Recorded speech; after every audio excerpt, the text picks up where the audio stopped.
Welcome to another recipe with Kanama Cooks. Today we will be making a traditional Kerala special chicken mappas. Let's get to the recipe. For making this recipe, we shall first make a spice powder for the curry.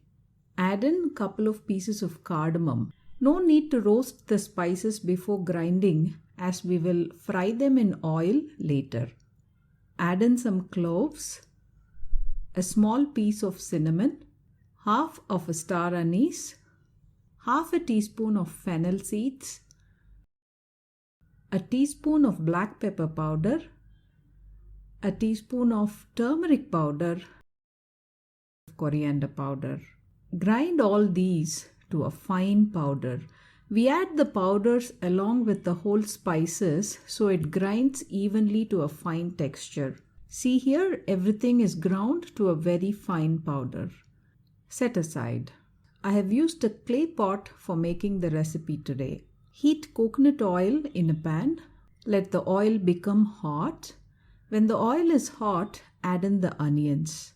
I have sliced the onions thin for this recipe. Add in the curry leaves. Add in the ginger.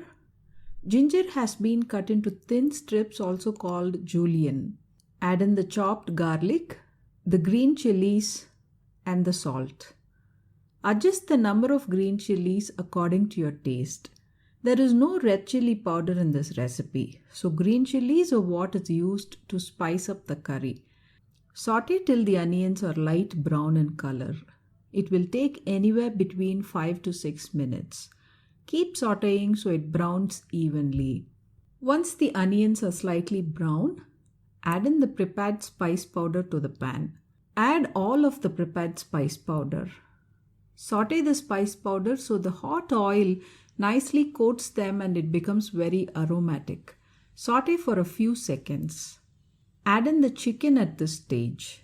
Bone-in chicken is preferred while making Indian-style curries as the bone penetrates into the curry, making it very flavorful. Mix well to combine so the chicken is well coated in the masala. Cook for about a couple of minutes. Add in little vinegar at this stage. I have used plain regular vinegar for the recipe. Add in thin coconut milk, also called the second pressed coconut milk. I have used homemade coconut milk for this recipe today. Homemade fresh coconut milk flavor cannot be beat in this recipe. But if you are hard pressed for time, you can dilute the canned coconut milk with water and use it in this recipe. It's okay. Mix everything well and cover the pan with the lid. Let the chicken slowly cook on a low flame for about 30 minutes. Cooking the chicken on a slow flame brings out the flavors well. The chicken should be well cooked after 30 minutes.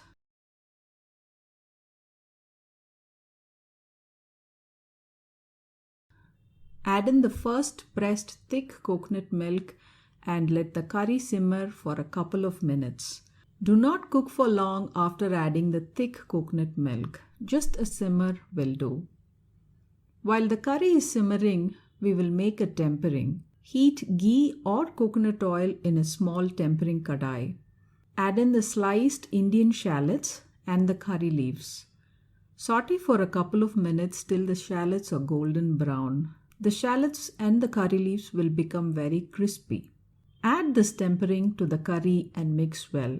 This dish can be served with appam, idiyappam, and it is usually served for breakfast. Hope you liked today's recipe.